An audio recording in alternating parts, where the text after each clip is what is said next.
शिक्षा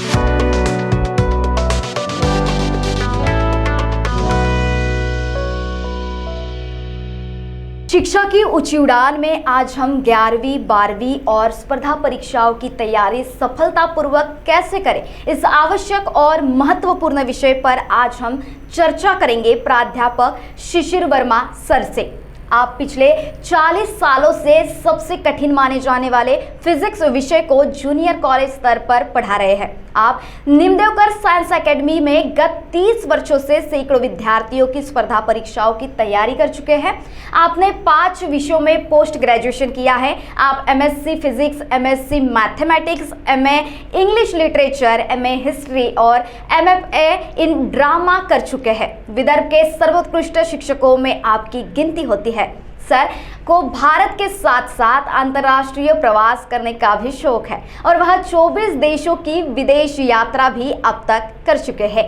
इसके अलावा हाउ टू स्टडी इस विषय पर नागपुर के प्रतिष्ठित अंग्रेजी अखबार के सीरीज में भी लिख चुके हैं। नमस्ते सर, आपका हमारे महाराष्ट्र टीवी 24 न्यूज स्टूडियो में बहुत बहुत स्वागत है। धन्यवाद। क्या आप मानते हैं कि जूनियर कॉलेज लेवल किसी भी विद्यार्थी के लिए सबसे महत्वपूर्ण और नाजुक दौर होता है?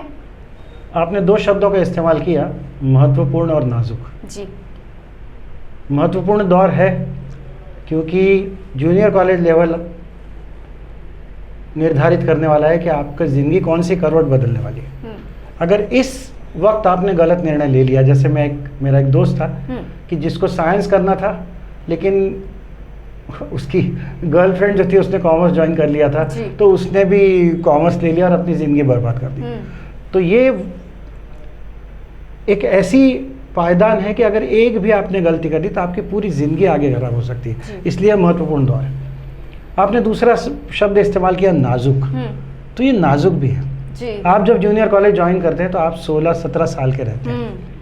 एड्रेनलिन खून में दौड़ते रहता है, हार्मोन्स उछलते रहते हैं, DJ parties, online gaming, birthday parties, इसमें आपकी रुचि ज़्यादा होती है। आपके शिक्षक, आपकी पढ़ाई और आपके माँ बाप जो बोलते हैं, ये छोड़ के हर चीज़ में आपको बड़ा इंटरेस्ट रहता है।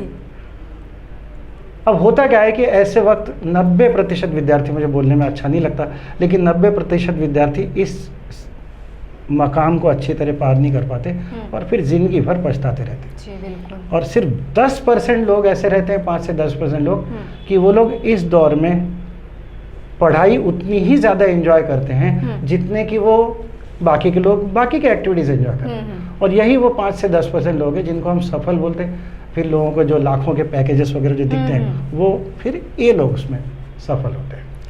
स्टूडेंट्स शुरुआत कहाँ से और किस प्रकार से करें? आपको एक कहानी बताऊं? जी बताइए। बिल्कुल, कहानी सुनना किसको अच्छा नहीं लगता, कहानी से विषय रोचक भी हो जाता है। ये कहानी भी कह सकते हैं आप और ये दास्तान भी है, क्योंकि ये मेरे दोस्त के बारे में। अपन उसका नाम एक्स रखेंगे क्योंकि उसका नाम मैं नहीं ले सकता। ये दोस्त आज कनाडा में एक बहुत बड़े फाइनेंशियल कॉर्पोरेशन का मैनेजर है। इसकी कहानी मैं आपको बता रहा हूँ, इसकी दास्तान। ये मेरा बचपन से दोस्त था। 10वीं में इसने क्लियर हो गया था इसको कि मुझे क्या करना है। 10वीं में उसे क्लियर था कि मुझे इंटरनेशनल बैंकर बनने का है। 12वीं में इसको बहुत अच्छा परसेंट मिला था। उस जमाने में नीट और जेईई वगैरह की परीक्षाएं नहीं रहती थी। आपको इंजीनियरिंग या मेडिकल में आपके परसेंटेज के भरोसे एडमिशन मिल सकती थी।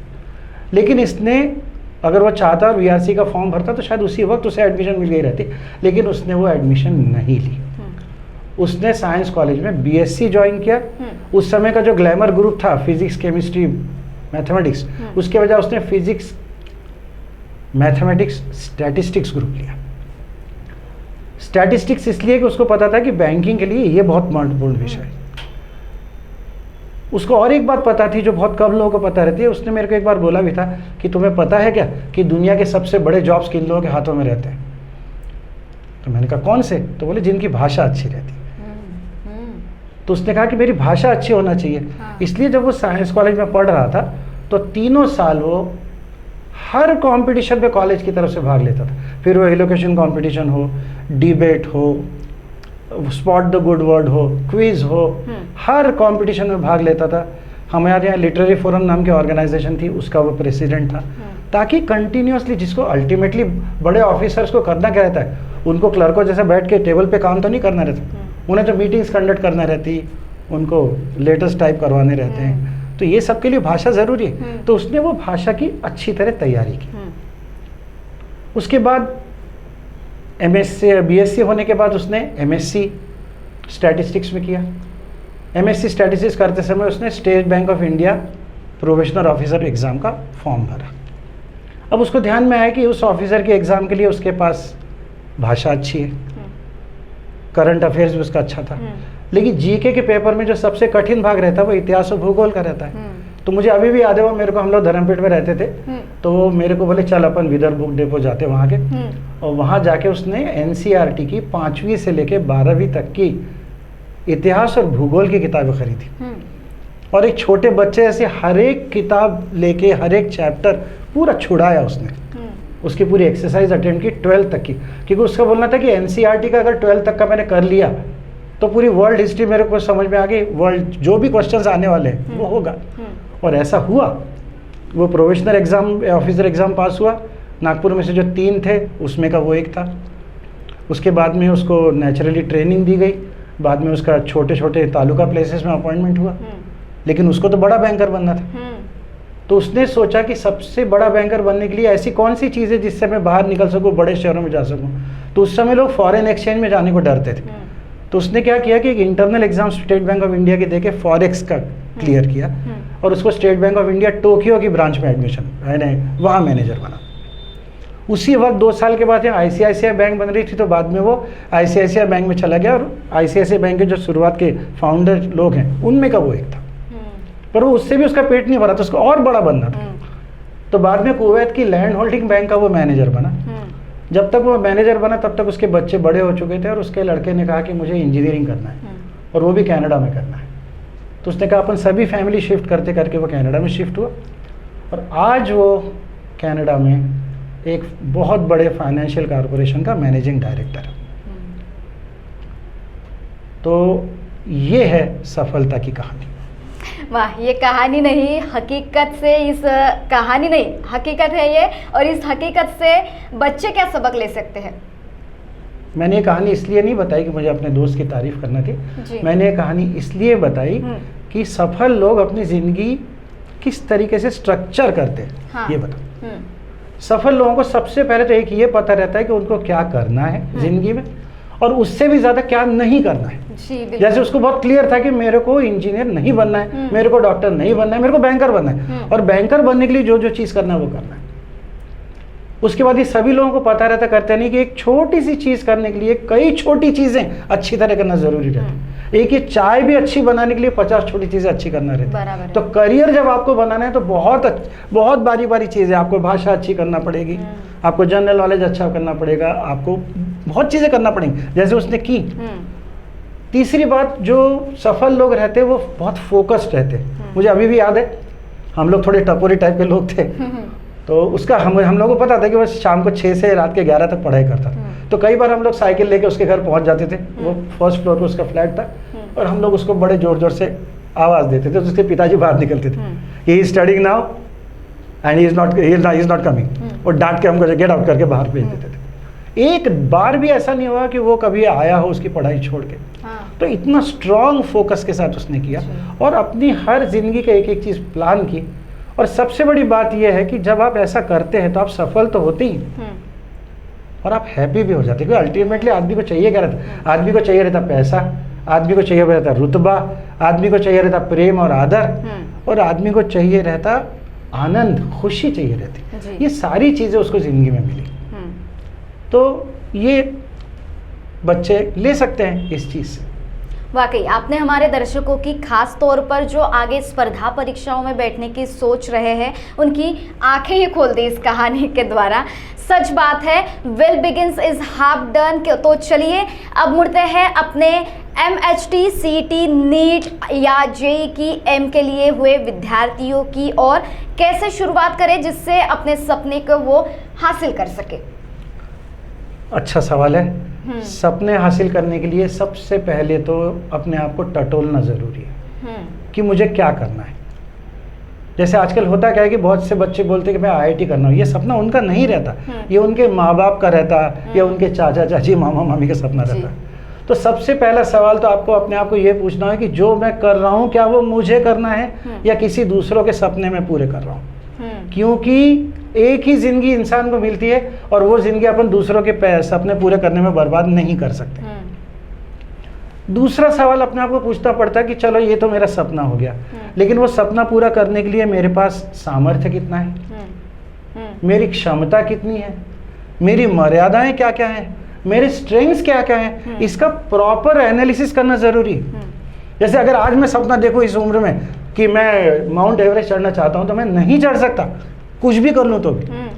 तो ये सपना देखना भी बराबर नहीं। तो मेरे को सपने भी देखते समय मेरे को वो शब्द अच्छा नहीं लगता, लेकिन अपनी औकात के हिसाब से अपने सपने देखना चाहिए, अपनी मर्यादाओं के हिसाब से, अपनी क्षमताओं के हिसाब से अपने सपने देखना चाहिए। इसके बाद जब आपने सोच लिया कि मुझे ये करना है, और क्षमता देखते समय एक बार नोट करिए, क्योंकि मैं बताना चाहता हूँ कि अगर आप सिर्फ बोर्ड में अच्छे मार्क मिलाना चाहते हैं तो आप 4 घंटा हर रोज़ आपको पढ़ाई करना पड़ेगी। तो आप पूछिए कि आपकी तैयारी है क्या। MHT CET की परीक्षा जो है बोर्ड से थोड़ी कठिन है, तो जो लोग MHT CET करना चाहते हैं उन लोगों को कम से कम 5 घंटा 2 साल पढ़ाई करना पड़ेगा। जो लोग नीट के एग्ज़ाम देना चाहते हैं उनको कम से कम 6 से 7 घंटा, और जो JEE और JEE एडवांस करना चाहते हैं उनको तो 8वीं से ही शुरू कर देना पड़ेगा पढ़ाई, तभी जाके अपन JEE एडवांस कर सकते हैं। तो अपनी क्षमताओं का ख्याल रखना, अपने सपनों का ख्याल रखना और इस तरीके का आगे बढ़ना। और दूसरी चीज़ ये है कि आजकल पढ़ने के लिए कॉलेजेस में पढ़ाया नहीं जाता है, बड़ी दुख की बात है, तो आपको ट्यूशन क्लास ज्वाइन करना पड़ता। तो ट्यूशन क्लास ज्वाइन करते समय सिर्फ बड़े बड़े बोर्ड्स देख के कि हमारे यहाँ इतने लोग JEE हुए या ये, इनके एडवर्टाइजमेंट के पीछे दीवाने न होके कुछ चीज़ों का मैं आप सभी विद्यार्थियों से कहूँगा विचार करें। एक बात याद रखिए, मैं आपसे एक सवाल पूछ रहा हूँ, आपसे पूछ रहा हूँ कि आपको कोई बीमारी हुई है तो आप कौन से हॉस्पिटल में जाएंगे, जिसका इंफ्रास्ट्रक्चर बहुत अच्छा है और डॉक्टर खराब है, या जहाँ डॉक्टर बहुत अच्छे हैं शायद इंफ्रास्ट्रक्चर बहुत नहीं अच्छा बच्चा, जहाँ डॉक्टर अच्छे। तो उसी तरीके से एजुकेशनल इंस्टीट्यूट चूज करते समय आप अपने आप से सवाल पूछिए कि यहाँ पढ़ाने वाले कैसे लोग हैं, कितने अनुभवी लोग हैं। आज होता क्या है कि बहुत बड़े बड़े जो नाम के क्लासेस हैं उसमें एक तो टीचर भी हर 2-2 महीने के बाद बदलते रहते, बहुत अच्छे टीचर भी नहीं रहते, बोर्ड पढ़ाने वाला अलग टीचर रहता, MCQ लेने वाला अलग टीचर रहता, इंफ्रास्ट्रक्चर बहुत खूबसूरत रहता। तो आप अपने आप से ये भी क्लास ज्वाइन करने के पहले कोई भी ज़रूरी है कि आप अपने आप से ये पूछें कि यहाँ या वहाँ जाके भी आप इंक्वायरी करें कि आपके यहाँ के टीचर्स कैसे हैं और वो परमानेंट टीचर्स हैं क्या। तो ये दूसरी चीज़ हो गई। तीसरी चीज़ आजकल मैंने माँ बाप का भी देखा और बच्चों का भी देखा, हंसी आती कभी कभी, कि माँ बाप ट्यूशन के लिए 3-3 लाख रुपए खर्चा करने को तैयार रहते, लेकिन किताबें खरीदने में बड़ी कंजूसी करते। अगर माँ बाप को मैं बोलूँ कि भाई फिजिक्स की ये 2000 रुपये की तो MCQ की किताब खरीद लो, उसमें बड़ी आनाकानी करते, और इधर 3 लाख की आप ट्यूशन क्लासेस ज्वाइन करें। अरे किताब सबसे बड़ी चीज़ है। वैसे देखा जाए, अगर सही में देखा जाए कि थोड़ी सेल्फ स्टडी की अगर आपको आदत हो तो आपको दुनिया का कोई क्लास पर ज्वाइन करने की ज़रूरत नहीं। आप अगर अच्छी किताबें लेके आ जाएं और वो अच्छी किताबों के सहारे अगर आप पढ़ाई करें तो आप घर बैठ के भी अच्छी पढ़ाई कर सकते हैं। तो किताबें लेने के लिए कंजूसी ना करें, अच्छी से अच्छी किताबें होना चाहिए। अगर 10-12 हज़ार रुपये किताबें खर्च हो गए तो कोई बहुत बड़ा खर्चा नहीं है। 3 लाख के खर्चे से 3 लाख ये खर्चा बहुत जरूरी। तो ये सारी चीज़ें ध्यान में रख के ही आपको आगे बढ़ना होगा। इसी को लेकर एक मेरा सवाल ऐसा है कि ये जो ट्यूशन क्लासेस की संख्या बढ़ती जा रही है तो ये क्या व्यावसायिकता को बढ़ावा दे रही है? देखिए अंग्रेजी में 2 शब्द हैं, कमर्शियल एंड प्रोफेशनल। एक ज़माना था कि ये जो एजुकेशनल इंस्टीट्यूशंस थी वो प्रोफेशनल थी। प्रोफेशनल का क्या मतलब होता? प्रोफेशनल का मतलब ये होता कि जो मैं कर रहा हूँ उसके लिए मैं ट्रेंड हूँ, मैं प्रोफेशनल हूँ यानी उसके लिए मैं ट्रेंड हूँ और वो करने में मुझे मज़ा आता है, मैं उस काम के लिए पूरा डिवोटेड हूँ। तो पुराने ज़माने में जब एजुकेशनल इंस्टीट्यूट रहती थी तो वो टीचर्स ऐसे रहते थे कि नहीं मैं प्रोफेशनल हूँ, मैं बच्चों को ट्रेन करूँगा और अच्छा आगे बढ़ाऊँगा, और उसमें उनका पैशन था। लेकिन अब दुनिया कमर्शियल हो गई। कमर्शियल जो आदमी रहता उसका इंटरेस्ट जो रहता वो पढ़ाने और इससे ज़्यादा पैसा कमाने पे ज़्यादा रहता। तो ये तो हो ही गया है कि दुनिया में सारी तरफ अब प्रोफेशनलिज्म कम कम होते चले जा रहा है और कमर्शियलिज्म बढ़ते चले जा रहा है। सब लोग ऐसे नहीं हैं, लेकिन कुछ लोग ऐसे हैं और बहुत से लोग ऐसे हैं, ऐसा मेरे को बोलना पड़ेगा कि तो आपको देखना पड़ेगा कि सामने वाली व्यक्ति प्रोफेशनल है या फिर कमर्शियल। ज्यादा धंधा करना म्हणतो, वो धंधा करने के लिए बैठे हुए हैं या व्यवसाय करने के लिए बैठे हुए हैं। आज के विद्यार्थी मीडिया सेवी है, क्या अपने स्टडीज के लिए इंटरनेट, यूट्यूब आदि का इस्तेमाल करना चाहिए और किस हद तक करना चाहिए? ये बहुत अच्छा सवाल पूछा और इसका जवाब हमको मिला एज ए टीचर। पिछले 1.5 साल जो कोरोना के वक्त हम लोगों ने ऑनलाइन क्लासेस लिए तो इस बात का जवाब अच्छी तरह मिल गया। एक बात हमको अच्छी तरह पता पड़ गई कि मीडिया यानी यूट्यूब या गूगल का इस्तेमाल अगर आप स्किल डेवलपमेंट के लिए कर रहे हैं, जैसे आप कोई रेसिपी बनाना चाहते हैं तो यूट्यूब पे देख के अगर आप चाहते हैं ज़ाफ़रान बिरयानी बनाना है तो आप यूट्यूब के सहारे वो अच्छी तरह बना सकते हो, वो सीख सकते हो बना। या आप कोडिंग सीखना चाहते हैं तो सीख सकते हो। तो इसके लिए इंटरनेट या ये सारा जो मीडिया है ये अच्छी चीज़ है। लेकिन अगर हम जूनियर कॉलेज के लेवल की बात करें तो फिजिक्स हो गया, केमिस्ट्री हो गया, बायोलॉजी हो गया, मैथ्स हो गया, ये कंसेप्चुअल सब्जेक्ट्स हैं। कंसेप्चुअल सब्जेक्ट्स इंटरनेट पे नहीं सीखे जा सकते, यूट्यूब पे नहीं सीखे जा सकते, पर इसका मतलब ये नहीं होता कि इनका कोई उपयोग नहीं है। इंटरनेट का उपयोग अगर दिमाग लगा के किया जाए और यूट्यूब का उपयोग अगर दिमाग लगा के किया जाए तो इन चीज़ों को, जिसको अपन एजुकेशनल एड बोलते या लर्निंग एड बोलते, तो लर्निंग एड करके अपन इनका इस्तेमाल कर सकते। जैसे मैं बच्चों को कई बार बोलता कि जैसे फॉर एग्जांपल मैं फिजिक्स में साइक्लोट्रॉन पढ़ा है, अब मैं बोर्ड पे जो डायग्राम निकालूंगा साइक्लोट्रॉन का वो एक 2 डायमेंशनल डायग्राम रहेगा। तो मैं बच्चों को बोलता है कि आज यूट्यूब पे जाओ और इसका जो ग्राफिक है वो देख लो, क्योंकि उस ग्राफिक में वो ज़्यादा अच्छी तरह 3 डायमेंशनल डायग्राम बना। तो एज एन एजुकेशनल एड आप उसका इस्तेमाल कर सकते हैं बहुत अच्छी तरह। और नंबर 2, यानी एक तो एजुकेशनल एड हो गया, और नंबर 2 आप उसको इस्तेमाल कर सकते। आजकल इंटरनेट पे बहुत से साइट्स है जहां आपके टेस्ट सीरीज ली जाती है और उसका वैल्यूएशन भी होता है। तो आप अपने आप को वैल्यू करने के लिए आप ऐसी टेस्ट सीरीज ज्वाइन कर सकते हैं, उनकी बहुत ज़्यादा चार्जेस भी नहीं रहते और आप अपने आप को कंटिन्यूस टेस्टिंग भी कर सकते हैं। तो ये उसका उपयोग है। लेकिन अगर आप कोई मेरे से ये बोल रहा हो कि मैं इंटरनेट पे बैठ के और मैं यूट्यूब के सहारे जेई नीट वगैरह की परीक्षा कर सकूंगा तो माफ़ कीजिए, वो नहीं हो सकता। बहुत बहुत धन्यवाद सर, आपसे बात करके बहुत ही अच्छा लगा और आपने हमारे स्टूडेंट्स की भी आंखें खोल दी। जाते जाते हमारे दर्शकों के लिए कोई मूल मंत्र दीजिए, स्टूडेंट के लिए कुछ संदेश दीजिए, क्या बताएंगे? 2 बताऊंगा मूल मंत्र में जी। एक तो बहुत पहले मैंने कहीं पर पढ़ा था कि either you love what you do और you do what you love. तुम वो करो जो तुम्हें अच्छा लगता है या फिर तुम जो कर रहे हो उससे प्यार करो। जी। एक उर्दू की एक बड़ी अच्छी गज़ल थी कि हर किसी को मुकम्मल जहां नहीं मिलता, कभी ज़मीन तो कभी आसमान नहीं मिलता, तो हर एक को जो चाहता वो मिलेगा तो नहीं। तो ऐसे वक्त फिर जो आपको परोसा गया है उसमें इंटरेस्ट डेवलप करो या फिर आप वही करो। मेरे को याद है ओमपुरी जो बहुत बड़े एक्टर थे, उनकी अब डेथ हो गई, उन्होंने एक बार हैप्पीनेस की बड़ी अच्छी व्याख्या की थी। तो उन्होंने बोला था कि हैप्पी आदमी कौन रहता, तो उनका कहना था कि हैप्पी आदमी वो रहता जो वो करता जो उसे करना है, और अनहैप्पी आदमी वो रहता कि जो वो करता जो उसे नहीं करना है। तो ये एक चीज़ हो गई। और दूसरी चीज़ जिसने मेरी जिंदगी बदल दी थी, बहुत सादा वाक्य था, वात्सायन ऋषि का वो वाक्य है जो मैंने अंग्रेजी में पढ़ा था ट्रांसलेटेड। वो वाक्य ऐसा था कि if something is worth doing it has to be done properly. अगर कोई चीज़ करने लायक है तो उसे ढंग से करो। और बाद में एक जापानीज फिलोसोफर का मैंने वाक्य पढ़ा था जो इससे भी अच्छा था। उसका वाक्य था कि if something is worth doing it should not only B done properly, it should be done artistically, और अच्छी तरह जितना कलात्मक रूप से कर सकते। अगर आप अपना करियर बनाना चाहते हैं तो फिर उसको ढंग से बनाइए, उसके लिए ढंग से पढ़ाई करिए, ढंग से प्लानिंग कीजिए, ढंग से स्ट्रक्चर करिए पढ़ाई को, सफलता आपके कदम चूमेगी। जी। प्राध्यापक शिशिर वर्मा सर हमारे साथ थे और हमें और स्टूडेंट्स को बहुत ही अच्छी जानकारी उन्होंने दी है। इसी तरह आगे भी अनेक व्यक्तिमत्व से मिलते रहेंगे। तब तक देखते रहिए महाराष्ट्र टीवी 24। नमस्कार। नमस्कार।